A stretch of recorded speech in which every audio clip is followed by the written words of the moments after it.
to wait for the jingle to end, you know. Bom dia. It's really a great pleasure to be here. I was here 2 days ago for the real estate event. I'll be here tomorrow for the travel event. Brazil is an exciting place to me. I've been here 12 times in the last 5 years, and I realized a lot of changes that are happening here. And I was looking at yesterday at a couple of facts. You probably already know that the per capita income in Brazil has doubled in the last 10 years. And 20 million people have been added to the mid-level of society, whatever that means, right? But, of course, the bus fares have gone back to normal, which is also good. But Brazil is an interesting place because if you consider, for example, what happened in Turkey when people had a problem with the building on a park that they wanted to keep, the Prime Minister of Turkey said that these people are using social media as a menace, a disease. And these people are essentially terrorists, you know, the ones protesting. While here in Brazil, the same thing happened. What happened? We have a giant conversation about all these things, and it's completely different, the reaction to what people are doing with media and technology. Not to say that the problem is solved by just having a conversation. You know better than I do what that means. But basically what we're seeing here is, I think it's a really, really important distinction, is how you embrace and use technology. Technology is a key driver of prosperity. Everybody knows that, and this is why all governments, of course, are interested. 10% of broadband brings 1% growth of GDP, and that's a global fact. It will probably end eventually, you know, can't go on forever. But an interesting stat. So today I'll talk to you about the future of technology and what's coming. You can find my slides later on at futuristgerd.com, my website, Gerd Cloud, which is a place where you can download all of my free books, and today's presentation is a Dropbox folder, and of course on my YouTube channel. So, what is a futurista? A futurista. Okay. I am not going to give you a prediction of the future. I'm not going to give you a recipe how to make lots of money in the future. I wish I knew. I would do it myself. I will try to sort of touch the future with you, to understand what's coming in 3 to 5 years. And I think there's a great Chinese saying that says, if you want to know the future, ask your children. And it's very true, because we're so busy looking at other stuff, like, you know, how to pay tomorrow's bill, that we don't look at the future. And that is a mistake. Right? Because if we don't take time to look at what's coming, you know, not 50 years from now, but 3 to 5 years from now, we can't get ready. And the speed, as you know, here in Brazil, right, especially, the speed is mind-boggling. The speed is increasing. It's not slowing down. The noise is increasing. The traffic, of course, is increasing. Right. So I will try to share some of those trends with you. Here's the video. The only thing we can be sure of about the future is that it will be absolutely fantastic. So, if what I say now seems to you to be very reasonable, then I'll have failed completely. Only if what I tell you appears absolutely unbelievable have we any chance of visualizing the future as it really will happen. So this is a guy, Arthur C. Clarke, 1941. I didn't get to meet him, unfortunately, but I'm going to try to be unreasonable with you today. I don't think it's about thinking about the future only, it's about feeling the future. Understanding means more than this part of the brain saying, you know, I can run the spreadsheets and know what to do. That's not true. Understanding goes beyond that. So, we have a saying with my company, it wasn't raining when Noah built the ark. When you look at the publishing business, the music business, it was quite clear 10 years ago it was going to rain. Right? Are they building an ark? Are you building an ark for companies? And we do this for many companies around the world, this sort of ark building exercise. So first point, we're moving into a completely digital society. Marshall McLuhan, the great philosopher, called this the global village. In fact, he was talking in 1971 about Facebook, and about Google+, and about Orkut, and about QQ, and Weibo, and Twitter, the global village. In a global village, you don't have peace and harmony and quiet, he said. You have considerable chaos and crossover of conversations. That's just part of a global village. So now we have to rethink when everything becomes digital, our movies, our advertising, our music, our money, our education, our health records. Some very scary stuff there, of course. As we know, I'll talk about that a little bit later. We have to rethink how we do business. We are no longer in a power position. If you were a telecom company, some of you have the pleasure of being involved with telecommunications. 10 years ago, you could do whatever you want. Nobody could complain, you just cut them off. Right? I mean, in Switzerland, where I live, Swisscom was a state company. There was no competition. Result was we paid the highest telecommunication prices in the world until 4 years ago. So now we have to rethink the digital default really means everything has to be looked at with a digital native approach. You know, starting with the internet like water, like electricity, like air. This is where we're going in 5 years. The internet will be just as available as air. Hopefully in Brazil as well. So we have, as part of this, the total convergence of devices, of media, of telecom, and of social. So if you're in the telecom business, you're in the media business. If you're in the media business, you're in the device business. Right? You're sitting together. If you're involved with YouTube, what business are you in? Are you in the search business? Are you in the media business? Are you in the advertising business? It's interdependent. And we have things like social television, where people are interacting with the television and with the producers and other viewers through a second screen device. It's a fantastic opportunity for television companies to get closer to the user. In fact, I think this is the saving grace for television, that you can actually interact at the same time. So, everything that we know, pretty much everything, is becoming ICT, information communications technology, or content. Doctors using the Watson computer to diagnose patients as they make the rounds, running right next to them on a little stand, having access to 2 billion cases, using the phone to connect, digital money, Bitcoin, currencies, digital distribution, logistics, digital green sustainability with measuring. Everything is becoming digital and connected. I am not referring to the absolute, infinite concept of universal peace and goodwill, of which some fantasies and fanatics dream. Let us focus instead on a more practical, more attainable peace. This will require a new effort, a new context for world discussions. It will require increased understanding, and increased understanding will require increased contact. So let us not be blind to our differences, but let us also direct attention to our common interests. Our most basic common link is that we all inhabit this small planet. We all breathe the same air. We all cherish our children's futures, and we are all mortal.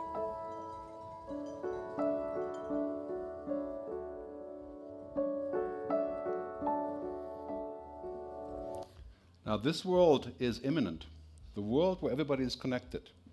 And I'm not saying there will only be benefits. I mean, clearly we have addiction and we have, data security and privacy. But when the world is connected, and we can do things differently, and there are substantial benefits that come from this, I think it's really important that we get Brazilians connected at low cost, as quickly as possible. I mean, look at the complaints that you have about Brazilian infrastructure. That problem needs to be solved. I've suggested many times in the past in other countries that the internet should be tax-free for that reason. So just something to think about. A big opportunity that's also coming along with this is this interface of humans and machines. Again, also a scary topic, but think about this for a second. Artificial intelligence sounds fancy. Right? When you're using Google Now or Google Maps, it uses artificial intelligence to predict what's happening because it has your data. When you go to Amazon to buy a book, Amazon says, buy this book, it's also good. That's artificial intelligence. Right? So, but when we think this through in the next 5 years, we're going to have this thing called big data, which is powerful streams of data coming together to define things and to give us intelligence in real time. Very powerful tools. I think they're going to drive economies. We're going to see interface revolutions, from typing on the computer to talking to Siri or to the Google search engine or to anything, voice control or Samsung TV, to blinking like a jet fighter pilot, right, to thinking. We're going to think and search. Right? or blink in search. That is the future. I mean, Ray Kurzweil, the Singularity leader, has an interesting quote. Search engines won't wait for you to ask for information. They will know you like a friend. Now, this is a challenge. Huh? I want them to know me like a friend, but not like a surveiller. So there's a challenge that how do we do this? But the benefit of that is, that we have a tremendous technology available to us that is going to blur the boundaries between, do we really want to go inside with this? So I'll leave you that question for a little bit later. But what is happening today is that these bubbles here are driving the entire future of business, technology, media, telecom, communications. Anything based on big data, what I call data is the new oil. You've heard this before, I hope. I'll talk more about that later. But all the neighboring things, intelligent software, artificial intelligence, robots, next generation interfaces, the Internet of Things. Sounds all like science fiction? It's all already here. All the cars that we buy now will be connected to the Internet by default in the very near future. All the televisions are on the Internet, connected in the near future. So that generates a huge amount of possibilities and, of course, also of conflicts. The other day I was at my doctor and I was waiting to go in, and I was searching for what he said that I had, and I came across some very interesting information about Chinese herbal medicine. Right? And I tell my doctor about this, and my doctor says, "What are you talking about? I'm the doctor." But he was a young guy, so he got it. We talked about it, and he took it in. But many doctors are not happy with this. It's a question of authority. When you take an online certificate at the Khan Academy for programming, are you equal with an MIT guy? Probably not, but you've learned something. So many, many issues that arise from technology. And I think really what I would like you to think about today is not about change, because change is good, right? But about transformation, like this. Becoming a different company, becoming a different person. Granted, of course, a person is probably easier than a company. But what we need is to think about what is needed next, because it's very likely that most of what you do in 5 years, at least half of it will be reinvented. I'll give you some examples. This transformation is mind-boggling. If you're not ready for transformation, not just change, they'll run you over. And Brazil is the first place where this is going to happen because of the speed, the number of people, and demographics. You here in this room are at least 10 to 15 years younger than the same audience I have in Europe on the same topic. Okay? That will show you how quicker this will happen here. Take this slide, what happened to people who make computers. There's computer manufacturers and distributors in this room, right? What do people buy now? Look at this graph. They buy tablets. Right? Talk about transformation. This is death, not just transformation. Right? This is very difficult. How do people use television and visual media? I mean, it's exploding. Right? Online video is just mind-bogglingly exploding. Over-the-top video. Do you really need cable television? I leave you to the answer to this question, but at home, I don't need it. My wife wants to keep it because she wants to go through the channels. But I've got access to anything I want through paid and free and whatever means, right? I go over the top. So there's a lot of questions here. We're going to see the great uncoupling of traditional couples that were strung together like computing and computers. We don't need computers to do computing. Right? We can speak into the cloud. Right? It will come back with something. We don't need media companies for content. Well, we need them, of course. We need them. But we don't just need them to get content. Right? We can get content other ways. Google isn't really a media company, but there's lots of content there. Right? We need creators to get the content, of course. Do we need mobile operators for phone calls? Well, for now we do. Right? But we will have phones without SIM cards that run on local area networks. Do we need them? I think we need them, of course, but there's substantial change here that we can tell. Do we need cable and satellite to watch TV? We can use the internet. That doesn't mean that they're superfluous. They're not. And I used to be in the music business as a producer, and then later on the internet. Basically, music companies make a great example. We still need record labels and publishers, but completely in a different position. Not in the old position. So very similar situation here. We have a global transformation driven by digital society. And if Marshall McLuhan was still alive, he would have a good laugh, or George Orwell would have a cry, probably. But what's happening here is that we're moving from products to services to experiences. From the old-fashioned desktop to the tablet to Google Glass. Google Glass is not about computers, it's about an experience. No matter what you think about glass and other implications of it, it shows the way to computing being completely behind the scenes and not being necessarily connected to hardware. Telephone, my friend Michael Douglas with the first mobile phone. Moving on to, of course, the next generation, bundles, where music is bundled. That's a service, music bundled with the phone, as they have in many countries around the world, like TDC in Denmark. And in the end, basically, the mobile experience becomes completely superfluous, disconnected from stuff. Sony said 5 years ago at the Consumer Electronics Show that Sony is not in the business of selling stuff. And you know, Sony sells stuff, right? But what do? They are shifting to services and to experience. So I would maintain for you, if you're in the business of making stuff, devices, right, your next business is services and experience layered into the stuff. That's what Samsung is doing. Samsung people in this room, I think, right? Samsung is not going to be satisfied with making boxes. Right? There's a big step coming after that. So Peter Drucker, a great management guru, says the greatest thing to do in times of change and turbulence is not the turbulence itself, but to act with yesterday's logic. Of course, it's impossible to know tomorrow's logic. Doesn't exist, right? You have to create tomorrow's logic. When Jeff Bezos invented the Kindle, he didn't go out and said, well, people are going to give me a lot of money for the Kindle. Nobody asked for it. He spent $8 billion of subsidies to build the Kindle, and now everybody around the world has Kindle more or less, but half of the books, or more than half, that he sells are now electronic. That's next logic. So I'll give you some examples here. Music business, the worst case, there is no logic, not a current or a future logic. It's basically just going backwards. Newspapers.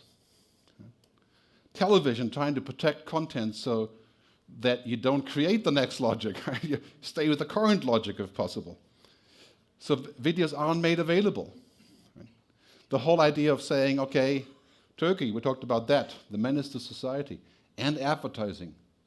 Advertising as yelling, interruption, noise. That's yesterday's logic. We're talking about $1 trillion here. I mean, we're not talking about small change. Advertising is global, $620 billion.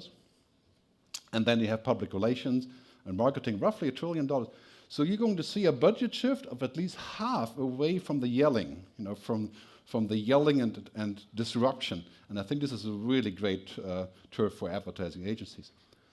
And yesterday's logic is this idea of captive prison customers.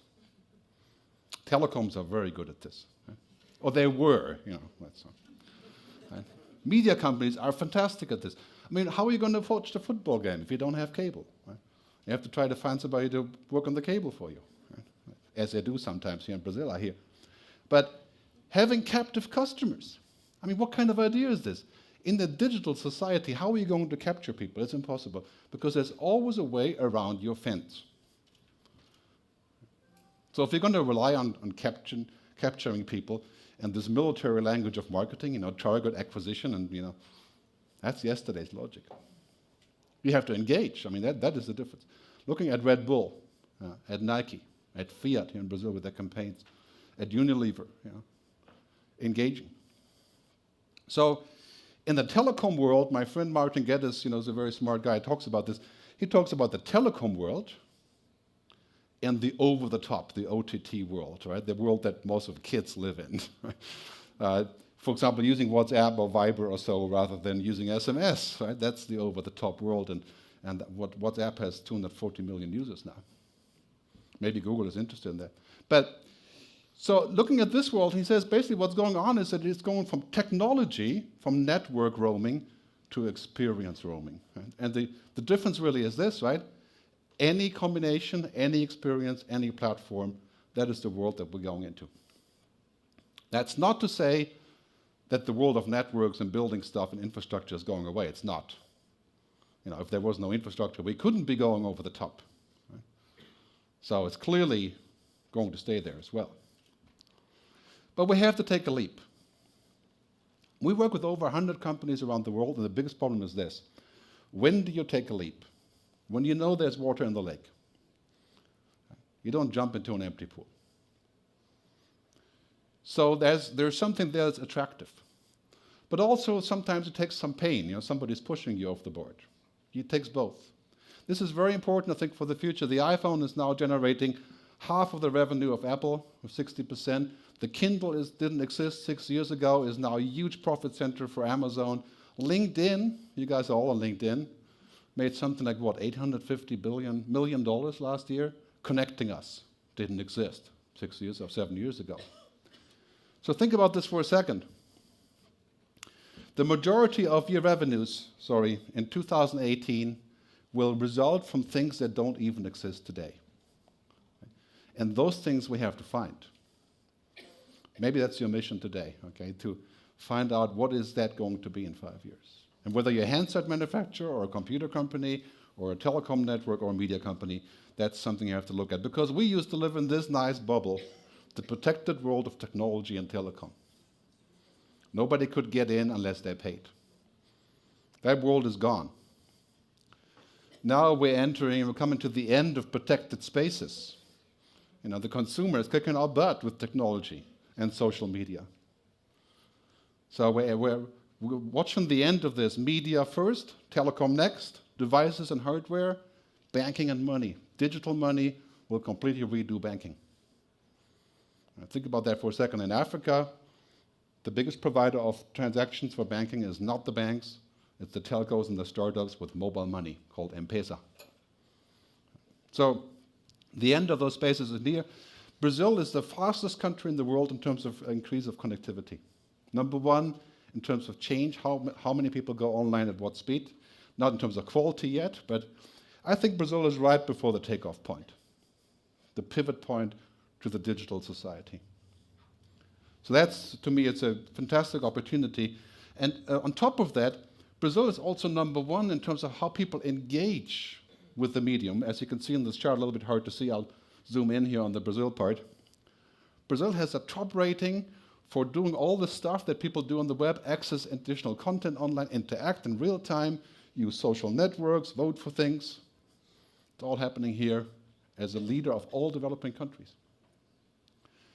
So if you're advertising in print or radio, think again, There's a reason you're doing this, of course, because there's a mass audience. Right? But now you have a highly targeted audience that's completely niche and completely targeted. I think this is really becoming interesting. So our world is now moving in a yin-yang kind of way. There is no such thing as a separation of physical and digital. Right? Doesn't exist. There is no offline. It's in our head. We're offline if we go in the country because, of course, there's no 3G, right? Or even here if there's no 3G.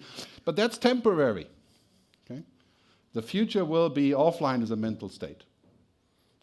Complete convergence of physical and digital, cyberspace and meat space, as they call it. Our society is going in this direction at a mind-boggling speed, and we have to be ready for this. Mobile, real-time, always on. And again, let me quantify this. I'm not saying this is all great. That's not. Right? There are lots of issues, and we have to learn that responsibility, which I'll talk about later. But this is where it's going. We have to change our business practices. We have to change our lifestyles. We have to change how we propose businesses.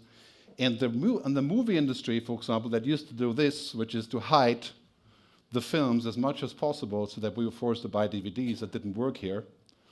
The movie industry is now changing tech on a global scale and going from this idea of protection to the idea of engagement. And I can guarantee you, if in the media business, protection will not make you any money. It's guaranteed. Watch the music business. Right? It's engagement that makes money. And how do you engage? I mean, this, of course, in the digital society is about this. There's two things about this. If you're in the tech business, you're in the trust business. That's what it comes down to. People will give you their data. They will give you their money, they'll buy your devices, they'll do all these things. If you mess with that trust, you're dead. Okay?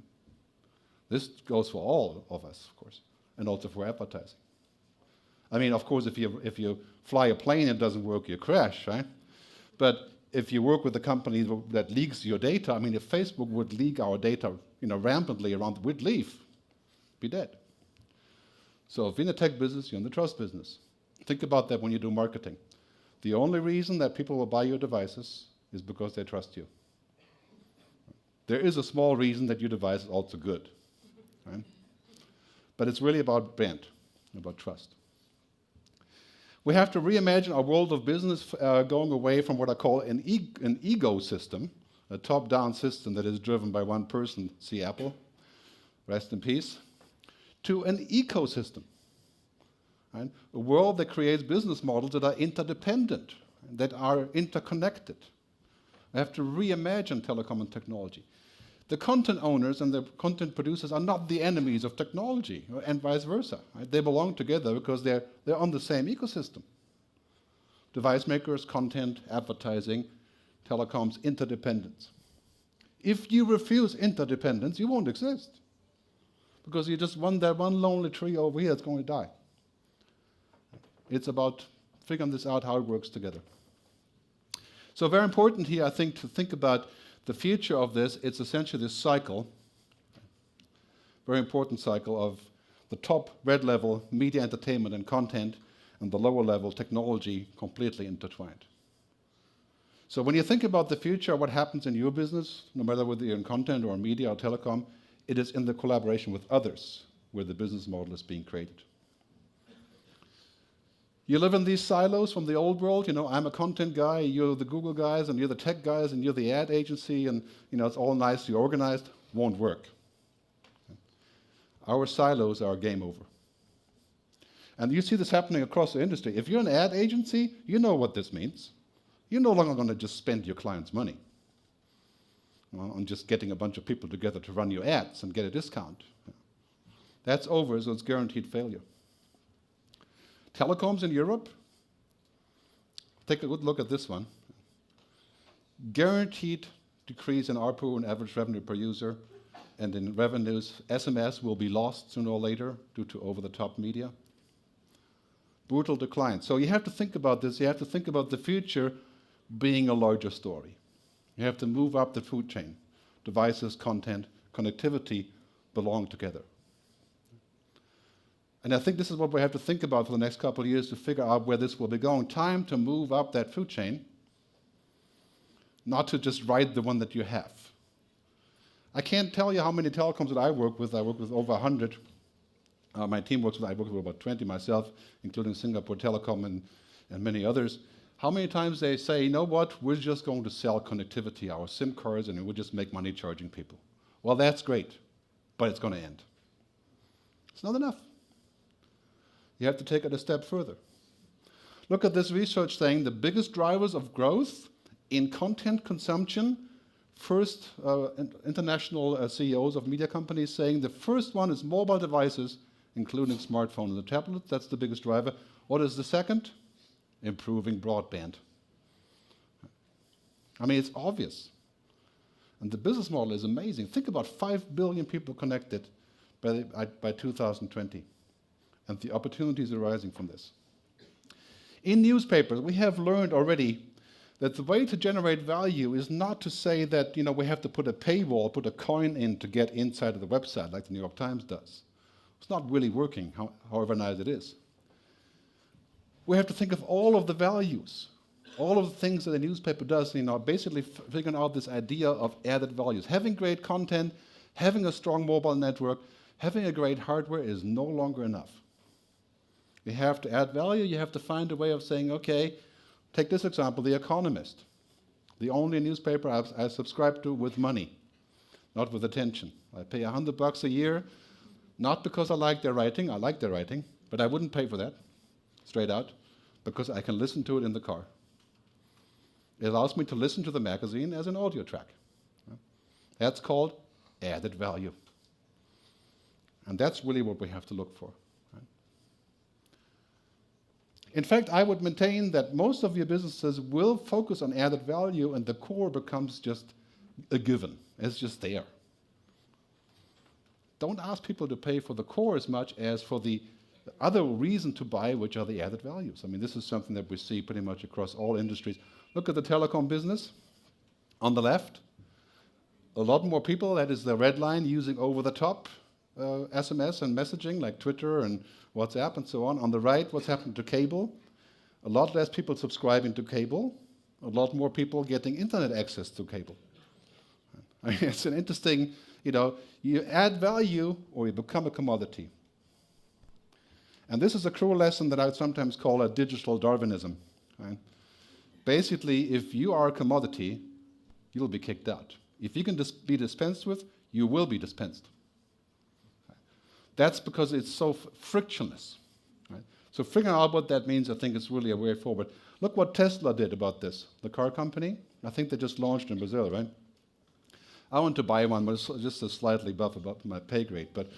But Tesla said, you know what? The reason to buy this car is cool, and it's using a computer, a tablet, to control the car. This is the added value. I mean, it's something that people love to play with this, and this is one of those examples that really does it. Reliance Telecom in India, you know what they say? They say, if you use us, WhatsApp and Facebook is free. And WhatsApp is free anyway, but they do it in some way that it's quicker and easier. So they do the opposite. Spotify, the music service, is free in Sweden and in Denmark, bundled into the telecom. Adding value. So I only use the Nike commercial that they have here and say, okay, find your greatness, but please find your converged greatness. Not your own greatness. It's easy to find your own greatness. I'm an expert in that. But about converged greatness, about what you do with others, I think this is where the new thing comes in. The thing formerly known as television. Huge in Brazil, obviously. Where is that going? Well, it's converging. It's converging with telecom. I call this broadcasting meets broadbanding. And we're in the epicenter of broadbanding here, right? But what does that mean? There's new fantastic business opportunities of collaboration between the two, and of course of food chain conflict, of advertising money. Disembodiment of media that we're going to see, everything moving into digital culture, like we have with digital textbooks. Everything about ownership to access. If you're in the media business, you know that everything is moving to a click. The song you used to download or get a CD, now it's just a click. The book that you want to read is just a click. So that's a really powerful business model, I think, that will require quite a bit of convergence. And of course, we talked about that earlier. The real elephant in the room is mobile internet. Hard to believe in this country, because right now there's only 10% of Brazilians using the mobile internet because of connectivity problems. But in many countries, in the next 3 to 5 years, 50% of internet access will be mobile. And I would think that Brazil is going to catch up on that too. And it looks to me like all the trends are going in that direction of where this will be happening. Then we have this shift, in terms of power, consumer power. And I call this a shift from buyer beware to seller beware. The buyer used to control all the components of interaction and transaction. It's now the seller that controls this. And this is really for if you sell hardware and devices, this is obviously a tough future, as we can see here, with people connecting how much they use social media to find things.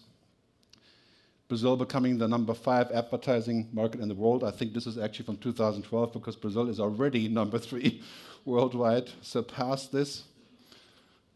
The traffic share and trends, as we can see earlier in terms of mobile and tablets, that's quite obvious, comes down to this one thing: user control. Okay. You stand in the way of user control, you don't want to be there. It's about user empowerment.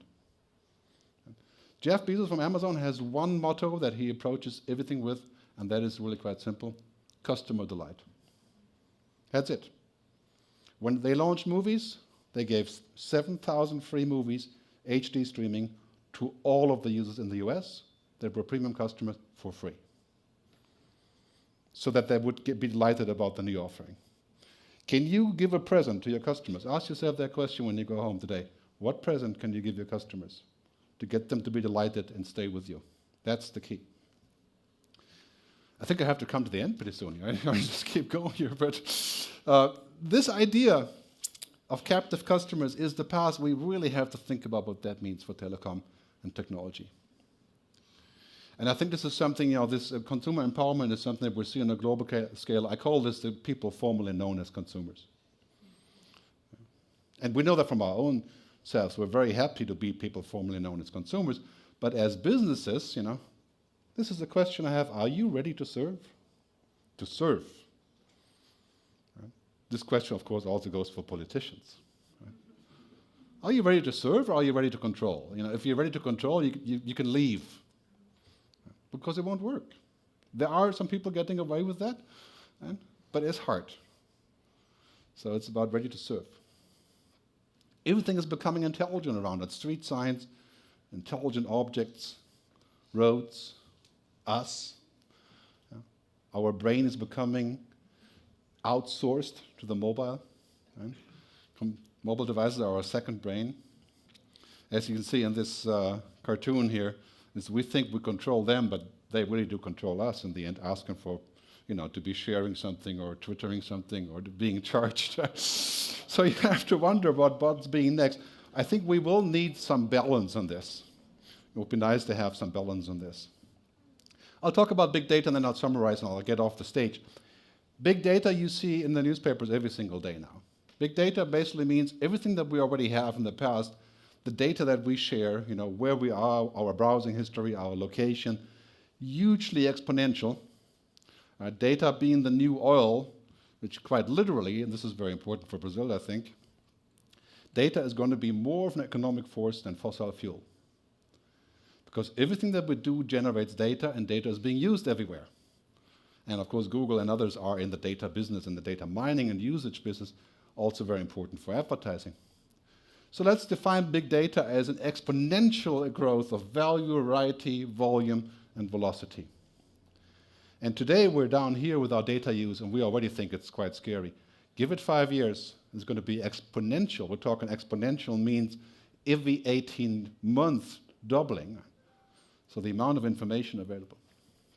That will take quite a bit of responsibility, and what I call big intelligence, big opportunities. For example, marketing and advertising will completely be changed upside down by data. And that's already happening, including, of course, prediction.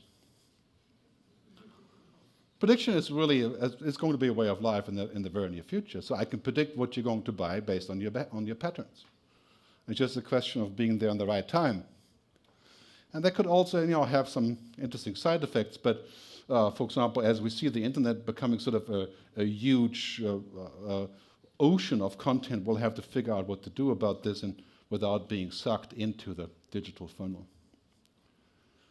And once you get everybody connected in Brazil, the next step is to figure out how to disconnect them so they can have some peace of mind sometimes. I think this is part of the natural process. So I would appeal to you also, if you're in the tech business, data and privacy regulation is absolutely crucial. You don't want our brain to get connected to international huge pipelines without any permission or any recourse. Right? And that's basically what's happening. So we have to look at this. I think this is a crucial topic. As you can see right now here is that people are already saying the US cloud computing industry may lose something like $35 billion because of the privacy issues. Recently discussed. No need to get into, but also an interesting opportunity in Brazil. We don't want this world, right? Just because we're on the internet. And I would propose to US technology companies and telecom companies, you have to make sure there's a balance, because otherwise people are worried. And we see this happening around us. I think this is a big mission also to look at. Because with great power comes great responsibility. And you have, as tech companies, tremendous power over our lives. I mean, this is addictive stuff. This is better than fill in the blank. Right? Okay? Fill in the YouTube censorship. But Voltaire said this, we have great responsibility with this. And this is really, I think, also important for business models. So talk about advertising, then I'll really get off the stage. Old kind of advertising was based on lies, yelling, the water can, interruption, noise. And it worked. despite all of that. But future advertising in the age of digital is going to look like this, right? Finding a door into people's mind. And not just the mind, but the heart. I mean, mind is one thing, but people don't buy things because of stats. Right? They love things, they buy them, right?